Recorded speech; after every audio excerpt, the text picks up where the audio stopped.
Այսօրվա աշխարհում բոլորը շտապում են խոսել, կարծիք հայտնել, ապացուցել իրենց ճշմարտությունը, բայց հաճախ ամենամեծ ուժը թաքնված է ոչ թե խոսքի, այլ լռության մեջ։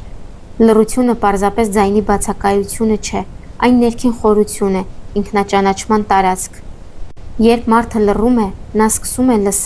լսել ոչ միայն դիմացինին, այլ նաև ինքն իրեն։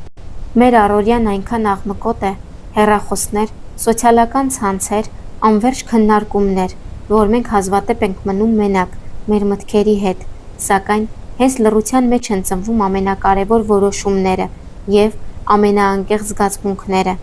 Լռությունը կարող է բուժել, երբ խոսքերը ավելորդ են, երբ վեճը կարող է խորանալ, լռությունը դառնում է զսպվածության և հասունության նշան։ Այն թույլ է տալիս չվնասել, չասել այն, ինչ հետո կարող է ցավ պատճառել։ Երբեմն մեկ պահի լռությունը կարող է փրկել հարաբերություն, սակայն լռությունը կարող է նաև ցավոտ լինել։ Չասված խոսքերը, չարտահայտված զգացմունքները երբեմն կուտակվում են և դառնում ծանր բեռ։ Այդ պատճառով կարևոր է տարբերել իմաստուն լռությունը վախկոտ լռությունից։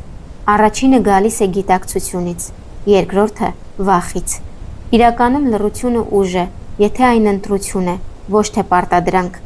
Այն օգնում է մարդուն կենտրոնանալ, հասկանալ իր ցանկությունները, վերագնահատել արժեքները։ Լռության մեջ մենք մենակ չենք, մենք պարզապես հանդիպում ենք ինքներս մեզ, և գուցե հենց այդ հանդիպումն է ամենակարևորը։